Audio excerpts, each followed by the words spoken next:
Yeah, so DaBeat, you've hit like 3K a month in two consecutive months. That's such an awesome milestone.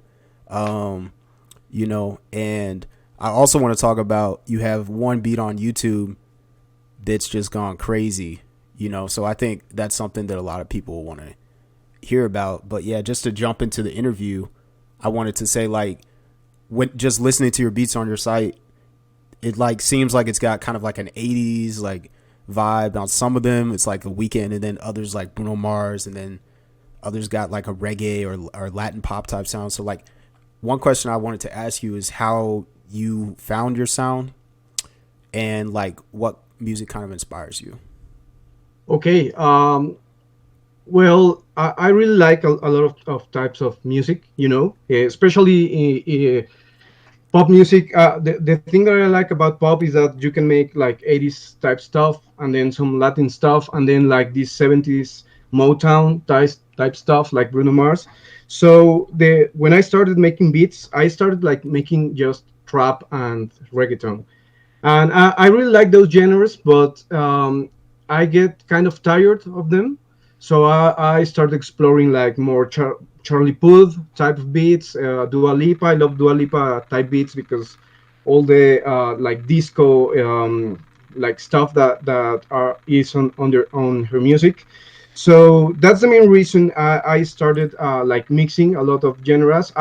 I've been uploading beats like for 2 years now, and my first year I was trying to found like an audience, like I started making a lot of trap and reggaeton beats, but I didn't sell anything. Then I moved like something like more indie and rock stuff, and I didn't sell, and it wasn't because of the beats. Well, it was one of the main reasons because they weren't good enough. But I was like, I thought that it was like the genre I was trying to make that didn't like traduce on sales, So I started experimenting with a lot of genres, and it gave me like vocabulary, and then I started like mixing like some pop tricks that I use into trap and vice versa. And I think that's the thing that defined my sound right now, like the mix between genres that I did at the beginning. Okay, got you. Yeah, that's super dope. And then and you talk about just uploading beats the last couple of years. I did like scroll down on your Instagram and I saw that there was a picture in the studio as early as 2013. I want to say 2013. So is that when you first started getting into music, or you've been in music longer than that, but just haven't uploaded beats? Yeah, I've been into music like my whole life. Well, since I was a kid, I started playing the guitar when I was in the name here in my country is secundaria. That I think it's high school in America. I'm not sure about it, but well, I was 11 years old, and all these guys that play the guitar in my school were like getting all the chicks, and I was super jealous, and I was like, oh man, I want to be that guy. And I started learning guitar. I wanted to be a drummer at first, but my parents were like, no man, it's too noisy. We live in a small house, so maybe you can start with guitar, and if it works, maybe you can turn to drums. And I started guitar at 11. I forgot about the chicks. I really liked about music. I really liked making music. I was a super metal rock guy. I like bands like Children of Bodom. I used to have a death metal band. So it was way different than today. And that was my first approach to music. I realized that I wanted to like have a career into music. I didn't know like which brand of music I was going to be. At first, as I told you, I really wanted to be like famous, and having a rock or metal band. But when I turned like 20, I started music like in a more professional way, not just like playing around with my friends and all that stuff. And I got into different types of music. Then I realized that I wanted to be like a recording engineer and a mixing and mastering engineer. And I studied that in a school in my country called Fermata, but I didn't finish because that school was having like a lot of economical problems, you know, and it shut down. And well, I didn't finish, and I started working in a studio, but it was like specialized in Mexican music, you know, like mariachi and banda and all that stuff. And even though it was a good studio, it was a good producer. His name is Pepe Ortega, which is like kind of famous here in my country because of that kind of music. But I grew up with like rock, pop from the states. You know, the Beatles. My parents loved the Beatles and all that stuff. I never was that much into Mexican music, so I put my own studio with a friend. It was a small home studio. This was like around 2018, 17, I think. The thing is that we didn't realize that studios are not as a big business as they used to be like in the 60s or in the 80s, because I realized that anybody can make a Grammy song with just a laptop and some samples. But we realized about that like having the studio like for 2 years, and we were making not that much money. In fact, we were like surviving, and I was kind of desperate about it. And a friend of mine called Fabi Beats, he started selling beats on BeatStars like 1 year before me, and he started selling like the first year. And he's a very talented beat maker and musician. So, and he was like, oh man, is this business that you make your instrumentals, you make your beats, you upload them, and people buy them. People want to sing over them, and they buy them. And at first I was like, I knew nothing about beat making, you know. I was just only into like mixing techniques and mastering techniques, and not that much into creating stuff. But I was like, okay, I was very desperate because of I was like living day to day, you know. And I started making beats, and I really enjoy it, you know. It was not just, I mean, at first it was about the money, the thing that attracted me to beat making. But after that, I really enjoy it, like finishing beats and like putting just my creativity part into making music. Because when you are like an engineer or a mastering engineer or something like that, you gotta stick with what the producer or the band wants. You know, it's very hard for you to put your own creativity into the song. I mean, you can put some delays and some like creativity mixing techniques, but you're not making the music. You know, you're not making the song. You're not that involved in the creativity part. And that's what I loved about making beats, that I had to make all the decisions, that nobody had to tell me if they like them or not. Eventually you have to stick to the market, you know, because if you hear my first beats, they suck tremendously, man, and they sound they sound too bad, but it's part of the beginning, you know. I still enjoy them. I mean, not listening to them, because I listen to them and I'm like so ashamed, but I remember when I did them, and I really enjoyed them. I don't know if it happens to you that you finish a beat and you're like that, man, I'm so excited about it, and you think you're the best beat maker in the world, For sure. and two days after it you hear it and you're like, oh man, I'm such a mess making this. But I still enjoy it like most of the time, and I keep it doing it for like, well, now it's like almost 3 years.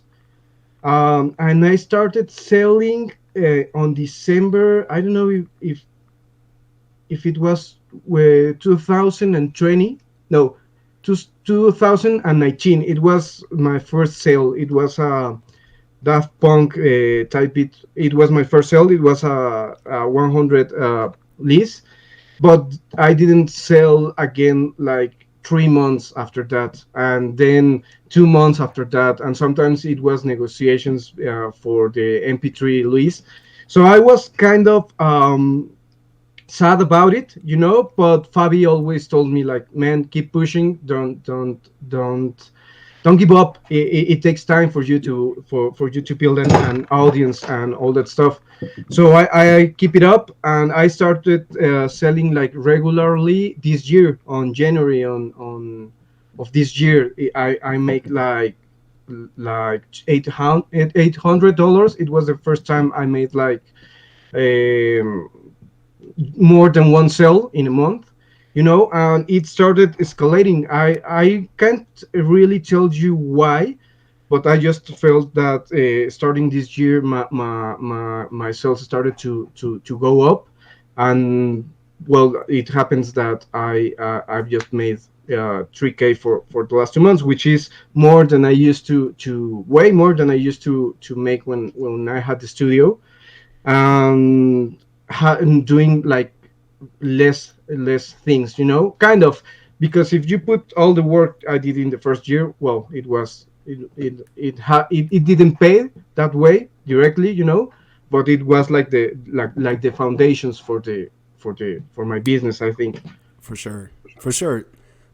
And it's interesting because I went to a community college for a year. I didn't finish as well, but I learned the basics of how to record somebody, how to how to mix and stuff.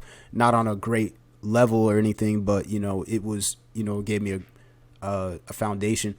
And I noticed, like, when listening to your beats, they just sound so good. Like, they sound amazing, like Thank radio you, ready, thank you. like you could hear Dua Lipa or Justin Bieber on them. So it's just so sounds so good. So do you think that gave you the foundation for making better beats, just knowing how to make them sound, probably sped up the process? Or what was the learning curve to making beats like compared to mixing? Okay. Even though they are like the kind of the same, uh, I think I learned way more about mixing, making beats than when I used to study mixing and mastering. The thing is that when you see the process like in different stages, for me it limits me. Like, now that I have like control of all the process from writing the beat or making the sound or selecting a sample. It depends on the way I start the beat, but um, I don't know. When I start a beat, I'm already thinking, and I start mixing from the beginning of the beat.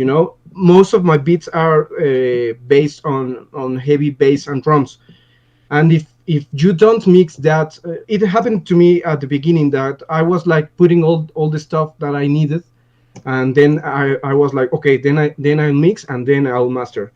The thing about that is I felt that my beats didn't slap when they reached the drop, or when or when the drums entered, or when you want the beat to really impress the people who is hearing it. And and I didn't know it was a mixing problem, and I started add guitars, add heavier 808, more drums, textures, pads, synths, and my beats were way over produced, and there was no like space for more melodies, or for the vocals and all that stuff. And I as I started like getting better and studying like other beat makers like Mantra and Pacific, and that kind of beat makers that are the ones that I really enjoy their work. I realized that part of the and they are super simple, in not in a bad way, but they are super simple beats. There's this beat from Pacific. I can't remember its name, but it's like a Charlie Puth type beat, and it's only a bass and a drums and bass. It's the whole time, and a little guitar over there, and it sounds huge. And it's when I realized that mixing and mastering nowadays have a huge impact in on the productions. And I hear to Dua Lipa stuff, to Charlie Puth stuff, to Justin Bieber stuff, and musically it's pretty simple stuff. Sometimes some guitars, and 808, drums, and some textures, but they sound huge. They sound, as you said, like radio ready. So I realized that it was a part mixing, part writing, because I think that now they are not like separate. If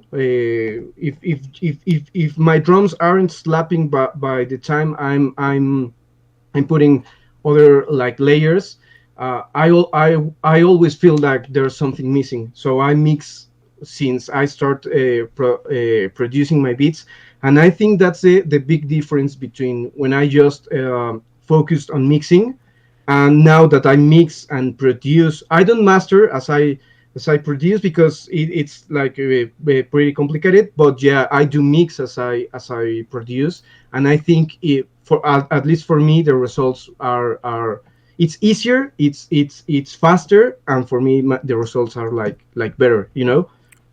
For sure, for sure. That is actually one of my questions. You said you don't master your beats. Um, Well, I but do, but not as okay, as okay. I produce them.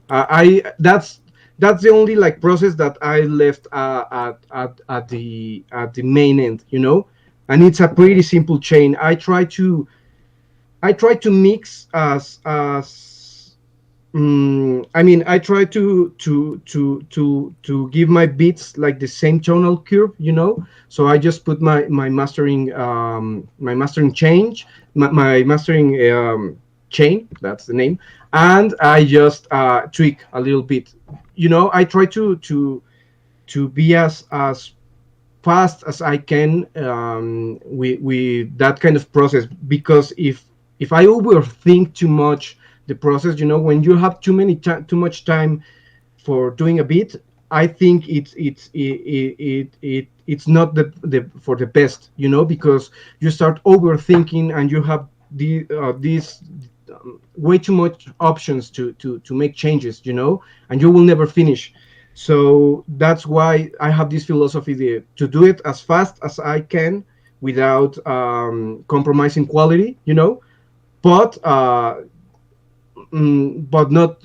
I mean, I don't like to spend too much time thinking if that's the right snare. Like 1 hour choosing the snare or the kick or the guitar sound. It's too much. It's like wasted time. So I try to. I mean, if the kick is good enough, I stick with that kick. Even though it's not perfect, but I tweak the song, I tweak the mixing, I tweak the mastering, so it makes that kick seem like it's a perfect one, but it's like a mix between selecting it and tweaking all the stuff around the kick or the guitar or the vocals to make it sound like it was perfect for that track. I don't know if I That make makes myself. sense. I want to clarify that though, because I've mixed songs before, and I understand from that perspective. But somebody, they might be like, okay, mixing a beat's gonna take me 30 minutes, but from the perspective of someone who has worked in a studio as a mixing engineer, it's probably taking you hours. When a band comes in and you're trying to find the right snare for a track, and you're trying to make it hit right, and it's got to have the right tone to it, and it takes forever. It takes a long time because you're trying to make that sound perfect in a live setting. Whereas mixing a beat, you might have one drum kit and just throw everything in there and do a few like EQ changes. Yeah, that's totally right. I tend to use the same like drum samples. I have like my 80s drum samples. I use a lot of splice one shots, and I'm pretty. As I told you before, Fabi, when I started making beats, it took me like a week to make one beat. It was way too much time, and Fabi was like always helping me developing as a music producer, and he was like, "Man, you gotta make a beat a day." And for me, it was like, "Man, it's almost." I thought it was impossible. I was like, "Man, how is it possible to put all that amount of details like in mantras tracks or Danny B tracks? That I heard a lot of details, but you start realizing that it's part of of the way you organize like your sessions. If you hear my beats, there's a lot of people that tell me that they have like a lot of details in the transitions, for example. But if you hear a lot of my beats, you will realize that are the same transitions throughout all of them. Even if it's reggaeton or if it's pop or if it's some I don't know, Ed Sheeran guitar stuff, I have like the same patterns and the same drum kits for most of them. I have like my pop stuff, my trap stuff, my reggaeton stuff, like pretty good organized, and that makes me work like super efficiently because I know that those drum kits already work in other tracks. So it's like if I already have drums that slap, why don't use them as much as I can? And of course, I try to renovate them when I start hearing that they sound like old. you know. I mean, I'm not using the libraries I used a year ago. I try to change my libraries like every 2 or 3 months, or when I feel it necessary. But that's one of the main things that make also my mixing and mastering sound so consistent, that I use a lot of sounds that have already worked on my tracks. You know. Um, and yeah, what's one drum kit like for the people that are going to watch this? What is like one drum kit off Splice or one of your go to drum kits you found that it's just something that just is amazing? Okay, from Splice, I use a lot of the stuff from Oliver, especially nowadays that I'm doing a lot of 80s type stuff like Justin Bieber and the Kid Laroi. You know, everything these like retro drum sounds that are like very common these days. I use a lot of Oliver libraries for that. I also use another sample web page which is called Wax, whose founder is Mantra, which is also an awesome beat maker. And the thing in WAVs is that they are like musically more rich than in Splice. So I use a lot of WAV stuff. They are like more like small hooks, you know. It might be drums, but they are like super hooky, or guitar lines or bass lines, you know. That's those are like my two main sources of samples. What I try to do is like listen to them. I mean, I use like my Sundays when I'm Sunday is like the day I do the less for or I try to rest, but I try to go to Splice and put like you know, in random, and I start listening to things. And if I hear a sound, a drum kit, a feel, a guitar sound that I really like, I go into the library and I start downloading the things that I like, and I start like organize them. And it's for me pretty. It's a pretty easy way to like having your tools or your ingredients, you know, very handy to produce easily. Okay. Yeah, that's great. That's great. I'm sure that's helpful to a lot of people. And so you've been playing guitar for a while now, but you talked about using the kind of musically rich samples from Splice and this other app. So like, do you use a lot of samples to make and complete your beats, or do you kind of do most of it from scratch, or do you have like a preference? It depends. It depends. That depends on the way I feel that day, because I gotta say I'm a very how do you say flojo? Let me think. I'm pretty. I don't know how to say it, but it's hard for me to work hard. You know, I'm a pretty. I can't find a word, but it's hard for me to work like for 5 or 8 hours straight. You know, I get distracted too much. So it depends on if I'm inspired, you know, and I think that I can make the beat from scratch. I do it from scratch. I don't think that it's better in any way, because there are a lot of beat makers that like hate like using samples, or think that making your everything from your own, it's way better.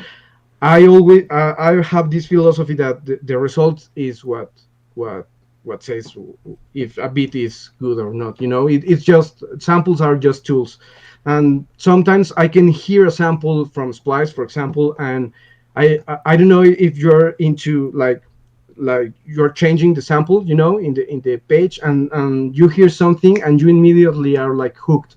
You're like, oh man, I can definitely put this. And you know, you can definitely hear when there's a sample that works for you.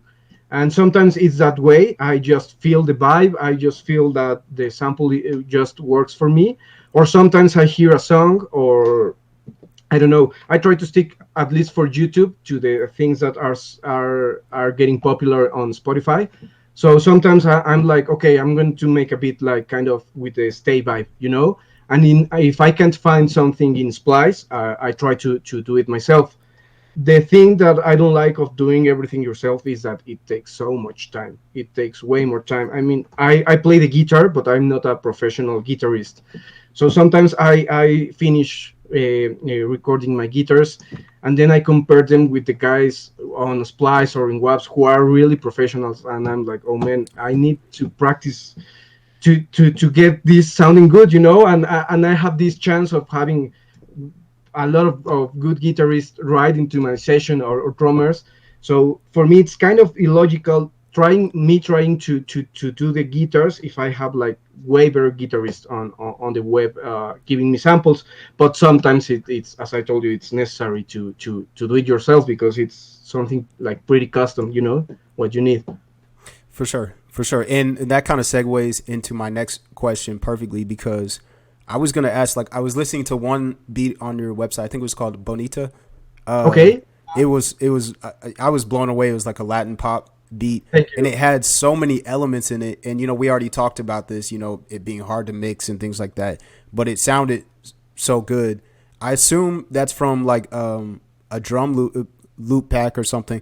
But I was gonna ask, do you ever like record your own sounds? With you being an engineer, do you ever like just put the mic up and like make your own percussion sounds, or is that something you want to eventually do? Yeah, I've been making like sample packs for the last like 6 months, because I wanted to try like that part of being a beat maker, like making my own sounds. And what I did was that I recollected all the beats that were made like from scratch, or where I played, or where I recorded something, and I took them out of the sessions, and I did my own sample. So yeah, I tried. For example, in the case of Bonita, I was inspired by Camila Cabello. I can remember the name of the song. It's her last single, but I really like that it was like super Latin, but also having like this poppy, like this pop stuff, this pop sound, but with a lot of like salsa elements. And I try to use those opportunities because salsa, for example, is not a very popular pop genre, but it's one that I really like. So there are these few opportunities to make salsa, and having like some big or major artists doing it. In this case, like Camila Cabello. So that's why I try to, when that kind of stuff happens, I try to do it, because there won't I don't think there won't be another like time to make this kind of beats, unless there's another Camila Cabello, like I don't know, in maybe 10 years, 5 years, I don't know. So that's why. And also I like to have in my YouTube like catalog that I did know that that beat won't the it wasn't going to sell that much, but it was like a good catalog. I want people to hear it and to say like, oh man, this guy is able to make like very different types of genre. Yeah, yeah. I think that's an important point to make. Is like when you upload beats, you want it to all be quality and them to hear your versatility and things like that, especially if they're going to, consult you for a custom beat or something like that. But yeah, so we've talked a lot about the music side. I want to move on to kind of like the numbers and like making sales and things like that. So you have a certain beat, a Justin Bieber type beat on YouTube. You posted 6 months ago, and it has 162,000 views. Or Yeah, is it? it's between 160. Let me check it out. I think it's over here. Yeah, But yeah, that beat. I mean, sorry, that beat blew up in YouTube. I can't tell you why. I mean, it's a beat that I like. I don't think it's I don't think it's like my best beat. In fact, nowadays I hate it because everybody is like, man, your beat feelings, and at first it's like, oh man, yes, and then it's like, oh man, I have a ton other beats that are way better, but people seems to don't like them. It's pretty hard. That's it, like the hardest part of being a beat maker, like facing the truth of what people really likes and what people doesn't like. I have beats that right. I thought that they would be like, oh man, this is going to explode, and nobody cares about it. So I can't tell you why that beat blew up that way. I also think that YouTube is like you have to be lucky, man. There are a lot of variables involved when you upload a beat. So I don't know if I have replicated the tags, the name, the thumbnail. I've done a lot of things in the same way of feelings, trying to duplicate the results, and it just doesn't happen. So I think it was like a little bit of luck, and that people really love that beat. I don't know why. They might have the reasons, but that happened with that beat, and it helped a lot. My subscriber start to really change when that beat started to getting like viral. And I'm thankful for it. But I gotta say that like half of my income comes from that beat, and that's what have me like the moment that beat is starts like going down, because it started going down like at 100K views, and I know that someday it will like be forgotten. You know what I mean? So I'm trying to replicate that, but I still don't know what to do to have like viral beats out there. For sure. And yeah, and I don't want to pass over, that certain time it's what we're posting is artwork, and certain people will find certain value in certain things, so even though that happens to me a lot, it's not my favorite beat. Sometimes I've like considered like, oh, this isn't very good, I'm gonna take it off of my website, but it keeps selling, so obviously people appreciate that piece of work. Yeah, yeah, But I yeah. think definitely there's market for everything. There's market for everything. I have a few friends that have started like making beats, and they are super sad because they don't know what to do, or they are not satisfied with what they do. And I'm like, man, you don't have idea how many beats I have sold that I really think are trash, but people think that they liked it. And I really think that there's market for everyone. I mean, if you look at the amount of genres that are out there, the amount of people, the amount of I mean, if you look to K-pop, that sounds a lot like 90s pop. And I used to hear like those kind of beats, and I was like, man, who's buying this stuff? And not because they were bad, but because for me they sounded like old, like 90s music, like Justin Timberlake stuff that I really liked, but it's they are old records. And then I started making K-pop beats, and they started selling, and I started as listening to BTS, Blackpink, and all that K-pop artists, and I realized that they were doing that kind of music. They were returning that like with those styles like Max Martin production styles and stuff like that. And I realized that there's market for every and a big market for every kind of genre and type of music. For sure, for sure. Yeah, and something I noticed, like moving on to like, selling and building on platforms. On BeatStars, you have over 200,000 streams on there and over 10,000 followers. So like, have you ever done like any marketing, like promotion on BeatStars on certain beats or in your profile to gain that following, or what is the product of those numbers? I think I've been doing promotion on BeatStars like for 1 year now. Um, the thing with promotion is that everybody thinks that you promote yourself, and that will translate into sales. There are a lot of beat makers coming to me like saying me like, man, I promoted my track like for 3 days, I spent like $50, I didn't sold any list. And what I tell them and what I think about promotion is promotion doesn't it won't guarantee you sales. I see it more like for being present in the mind of the people around BeatStars. It's like Coke doesn't. I mean, Coke can't. They sell a Coke the soda, man. So I gotta be clear about it. But they don't need to advertise. Everybody knows who Coke or Pepsi are.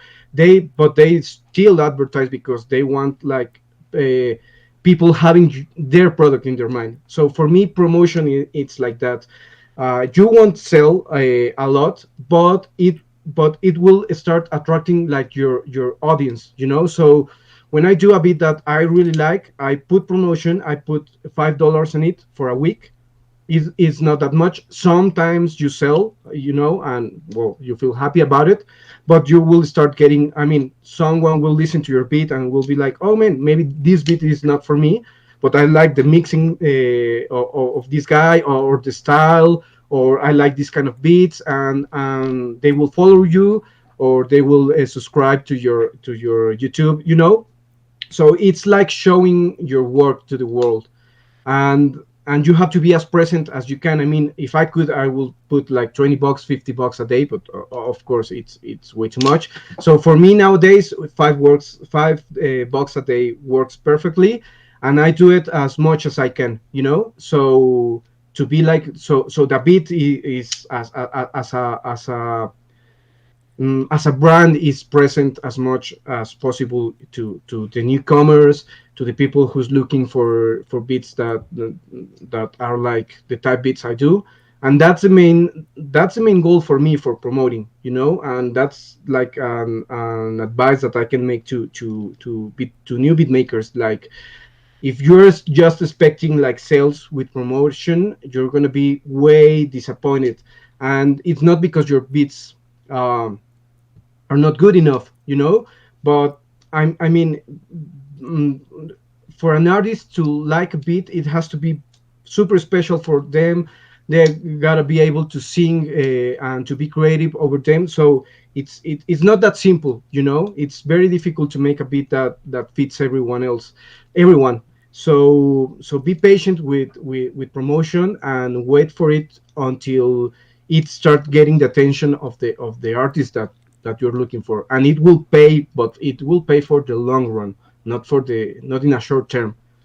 Yeah, and that's something I wanted to go into a little more because, I've done that. I paid, like up to $100 to promote a beat, and it might not get any sales, and so you're kind of disappointed and bummed out about it. But I don't. I'm sure you've realized this. That somebody, like, if you're looking at your analytics, they'll go through your beats and listen to like 50 different beats or like 70 beats before they buy something. So it doesn't have to be that particular beat, but getting them into your funnel and getting them onto your beat store results in them converting into a customer and eventually maybe a fan that purchases beats in the upcoming months and over the course of years. Yeah, exactly. Yeah, it may take. Sometimes I promote a track, for example, and 2 or 3 months later I get a sale of that beat, you know. And sometimes I got the opportunity to talk to the artist, and they are like, oh man, I saw, because I try to ask when I talk to the artist, when they hit me up via Instagram or via mail to ask me something, or to ask me for mixing or mastering, or just to chat around, or showing me their song. I always, and I think that's important, I always ask them how did they get to my YouTube or to my beats, you know, because it's important for me having that information, that I don't know what's working. And sometimes they are like, "Oh man, your beats appeared me as an ad, and I really liked it, but I had to work on it to see if I really need if it was really for me, you know." And sometimes that takes to artists months, you know.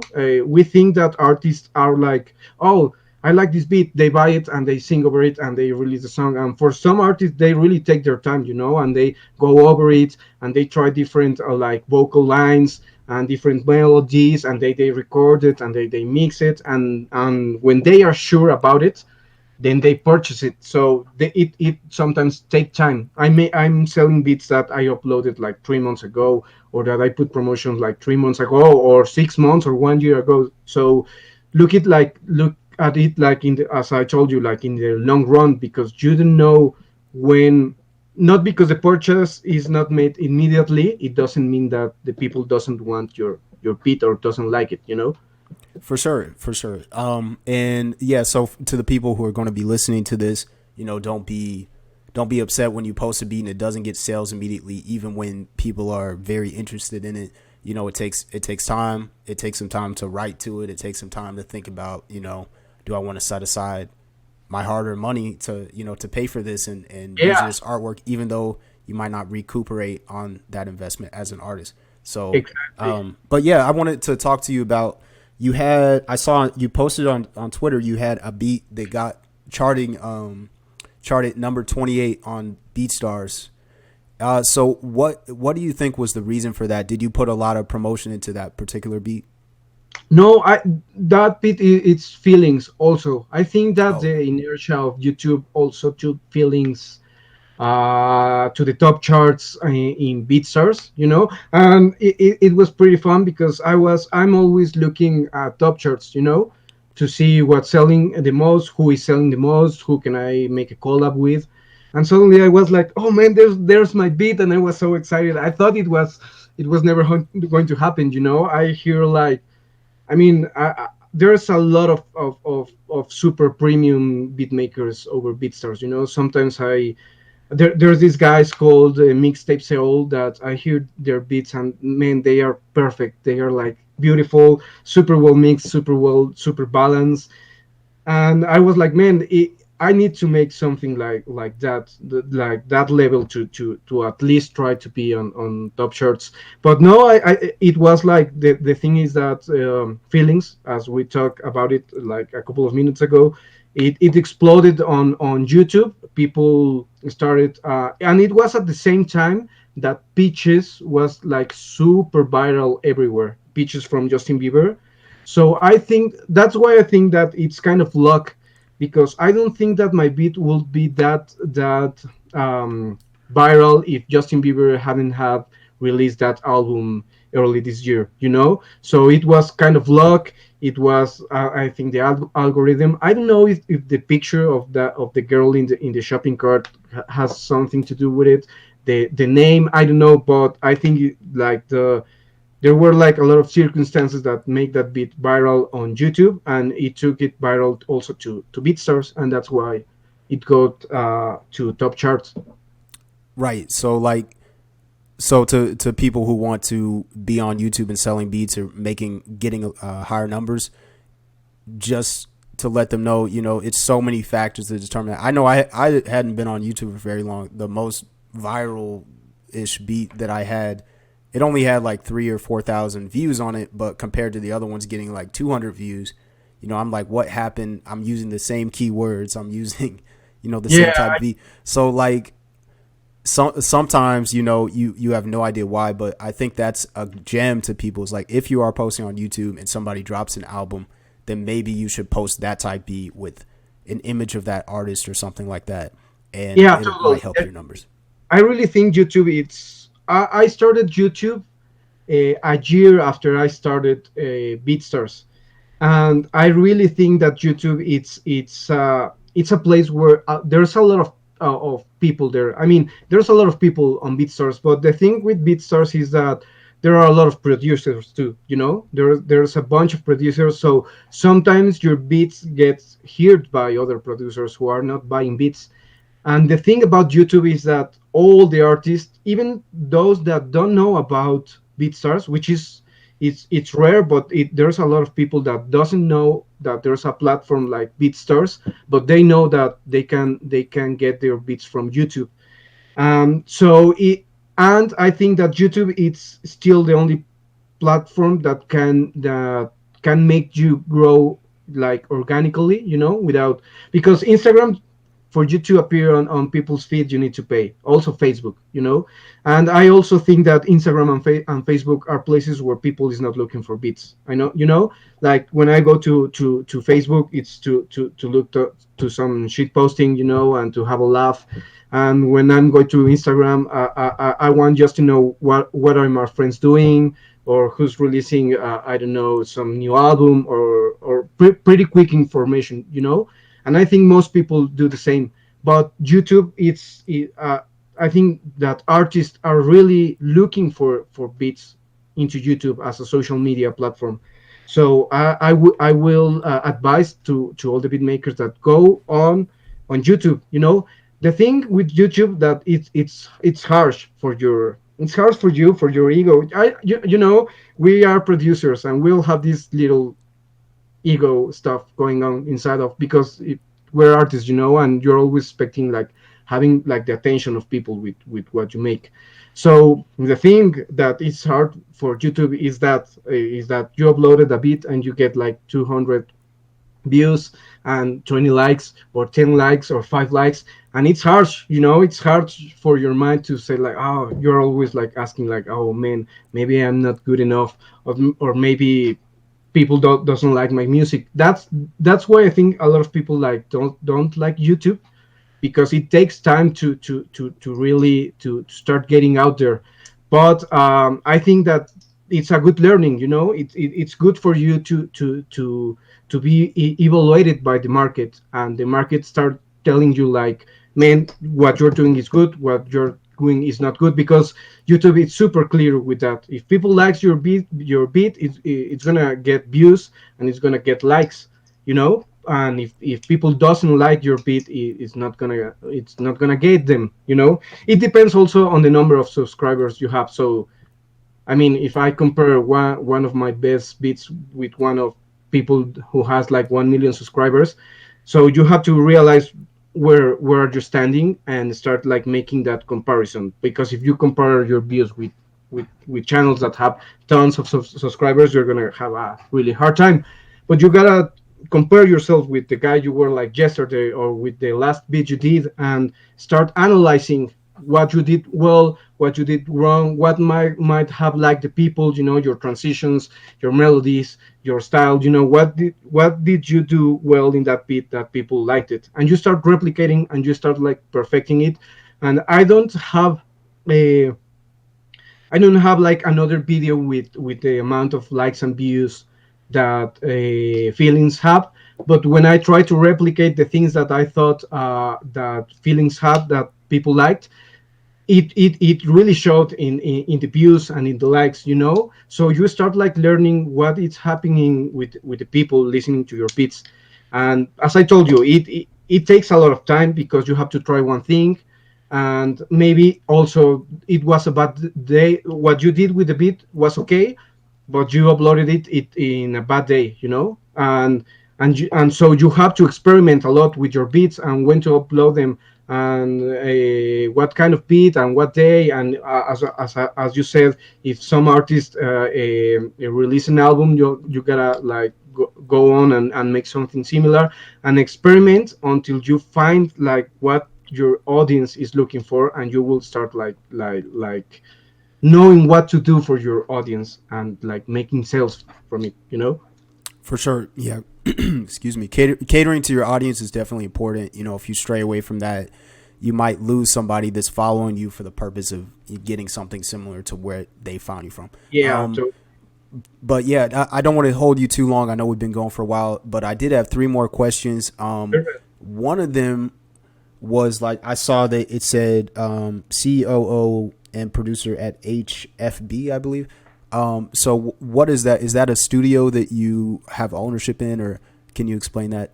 okay, well, that's a pretty new thing. This guy from a country hit me up via Instagram, and he was like, "Oh man, I give a listen to your beats. I really like them. I would like to talk to you about making an album." And I was like, "Okay, man." I'm from Mexico City, so he was from Mexico City too. So we met at our studio, and he's a like a big adult. He is this guy is called Oscar. He must have between like, I don't know his age, but it should be between, I don't know, 48 and 55. And he was like, man, he doesn't have like a musical career, but he's like a something about business.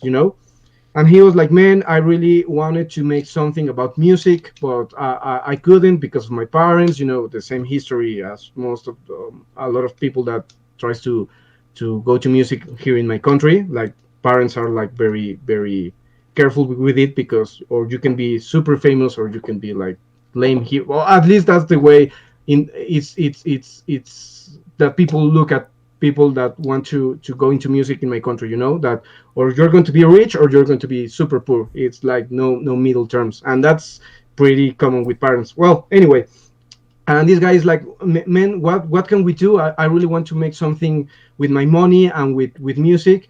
And he wanted to invest in like in my YouTube and all that stuff, but I didn't want anyone involved on it, because if something happens, I really grown that YouTube channel and that BeatStars channel, and I really like to having the last decision.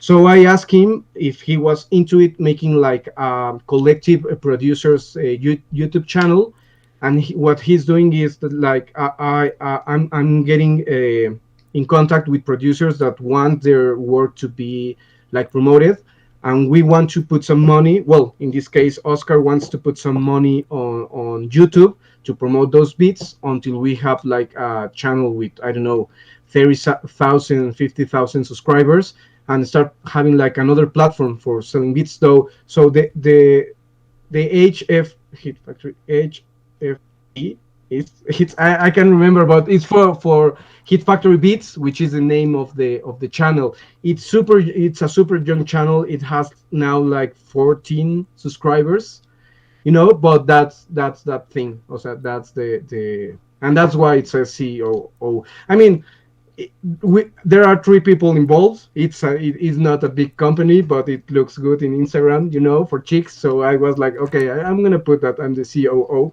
but it's not that a big thing, man. Got you, got you. That's still dope, and hopefully, it grows into something substantial over time for sure. But yeah, I wanted to ask you, like, congrats on your career so far. It's dope to Thank you, see. man. But yeah, what are some of your aspirations in the long term and in the future of like goals you want to hit or things you aspire to do in music? Okay, well, in the middle term, I think I want to try getting a placement. I know it's a very ambitious thing, so I'm starting working towards it, and I'm trying to. I had this philosophy of uploading, as I told you, like one beat a day, and that was like the first half of this year. And after that, I decided to focus a little bit more on quality and trying to get my beats as professional as I can, so maybe I can get a placement. I have a couple of friends that have placements. They are friends that I've known for BeatStars, that I have collaborated with them, and I'm just hoping to have some beat that they liked and they showed someone. Someone loves it, and maybe he he gets it for his album. I don't know. And for the long term, I think I just really want to produce the rest of my life and be able. I'm not that really into like getting super rich with making beats, because I mean, who doesn't? If someone comes and offers me, I don't know, $1 million deal, of course I'm gonna say yes. But I try not to focus on that, on the money, but to focus on being like proud of my work. When I changed that philosophy, it was way easier for me to start selling and to making better beats, because you start like judging your work by your oldest work, not because of likes or because of views, of your capacities, and when you did your best, and when you don't know, when you don't. So that's like both of my main goals in the medium term and in the long term. Yeah, and those are dope goals. I hope you definitely hit those. And I definitely see you've been consistent over time, and that consistency has been paying off. So, there's no reason it can't continue to pay off for sure. Thank But yeah, just to end us off, I wanted to ask you, like, what is one tip you would give to people who they're kind of frustrated with their mixes, and they're sounding really muddy? What is one tip you could give to help them, kind of balance that out and clear up their mixes to make them sound more like yours? Okay. um, I think the the best advice for that is reference yourself with stuff that's out there from major labels, or major labels, because they are the ones that are able to get like Manny Marroquin to mix, and I don't know, those great, I can't remember now the names of a lot of mixing engineers or mastering engineers, but they are able to get the best of of each like level of production. So when you start comparing yourself with those productions, it's, as I told you before, it's hard as fuck, because you're on your today I'm doing like a royal blood type beat, which is like rock stuff, and I'm comparing my track to one that's called Typhoon, from those guys, and I mean, their mix is perfect, and their loudness is it's loud as fuck, and it doesn't sound over compressed. So you will start like making these decisions like, oh, mine sounds over compressed, mine sound doesn't sound loud enough, mine it's too muddy, and you will start tweaking, and you won't get like the same result for the first time, and most of the time you won't get the result you want, but each time you will be like closer, and you will be learning things. Most of the cool tips I know for mastering or for mixing, it was because I was experimenting, trying to get to a particular sound. I discovered this tool called tonal balance from Isotope, which is a plugin I use all the time.